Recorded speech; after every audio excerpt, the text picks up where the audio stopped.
नमस्कार. मागे म्हटलं तसं यातून वेदांत कसा उत्क्रांत झाला त्याबद्दल पुढच्या प्रकरणात असं मी म्हटले होते. तेव्हा आता वेदांत या विषयावर बोलू. कुठल्याही विषयाची छकले करा न्यायदर्शन, त्याच्यात सूक्ष्म दृष्टीने बघा वैशेषिक दर्शन, त्याचा ढाचा समजून घ्या सांख्य दर्शन, किंवा त्याच्यातल्या मर्मावर किंवा चित्तावर श्वास आणि उश्वास करताना लक्ष केंद्रित करून त्यांच्यातली चुळबुळ कमी करा अशी वर्णने आपण बघितली. त्यात कर्मकांडे करून अंतिम ध्येय साध्य होते अशा प्रकारच्या दर्शनालाही आपण स्पर्श केला. या सगळ्या दर्शनांचे आणि उपनिषदांचे प्रतिबिंब गीतेत उमटले आहे. परंतु ह्या दर्शनावर आरूढ होऊन त्यातले भाग स्वीकारून जे निष्पन्न झाले त्याला वेदांत म्हणण्याचा प्रघात आहे आणि तोच गीतेचा मूळ विषय आहे असे समजले जाते.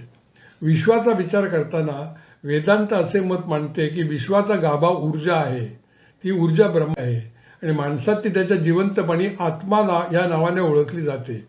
ती ऊर्जा प्राण्यात, वनस्पतीत आणि ज्याला आपण निर्जीव गोष्टी म्हणतो त्यातही उपस्थित असते.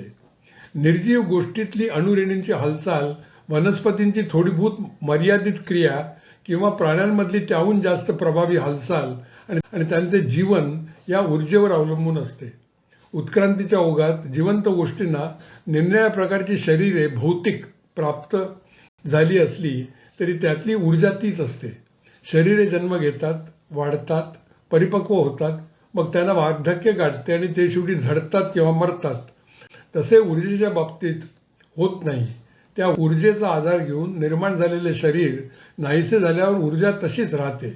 या ऊर्जेबद्दल किंवा चैतन्याविषयी ज्ञानेश्वर म्हणतात, जी पायाच्या नखापासून ते डोक्यावरच्या केसापर्यंत खडखडीत जागी असते, जी आयुष्याच्या कुठल्याही अवस्थेत न बदलत नाही, जिच्यामुळे मन आणि बुद्धी प्रसन्न राहतात, जी आपल्याला आपल्या जीवनात वसंत ऋतूची टवटवी आहे आणि जी जड, निर्जीव आणि चेतन गोष्टीत सारखीच वागते, ती या विश्वाचा मूलाधार आहे. आणखीन एके ठिकाणी ते म्हणतात, प्रजा नगर वसवते राजाच्या छत्राखाली, परंतु त्याचे श्रम राजाला होत नाहीत. त्याप्रमाणे शरीर, मन ही प्रजा या चैतन्याच्या आधारावर रचली जाते आणि कार्यरत होते. इथे चैतन्य किंवा ऊर्जा किंवा आत्मा प्रेरणात्मक असतात, परंतु दैनंदिन आयुष्यात लुडबुड करत नाहीत असा सिद्धांत आहे. यांचा सवता स्वभाव असतो असे म्हणावे ते नसते, कारण ती ऊर्जा सर्वत्र केवळ शरीरातच नव्हे तर विश्वात सर्वत्र विलसत असते. ज्ञानेश्वर एके ठिकाणी म्हणतात, या चैतन्याच्या खांबावर निसर्गाची किंवा सृष्टीची वेल चढते. या खांबासारखी या ऊर्जायुक्त आत्म्याला मन, बुद्धी, हेतू, कार्यक्रम, उद्दिष्टे, अहंकार, सुखदुःख या गोष्टींची बाधा नसते. तो आत्मा फक्त असतो.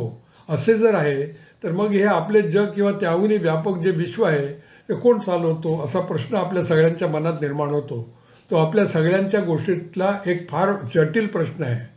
आपल्या मनात कार्यालयात बॉस असतो, क्रिकेटच्या संघाला कर्णधार असतो, होडीला नावाडी असतो, देशाला पंतप्रधान असतो, दुकानाला मालक असतो आणि तो माणसे ठेवून काम करून घेतो अशा कल्पना असतात.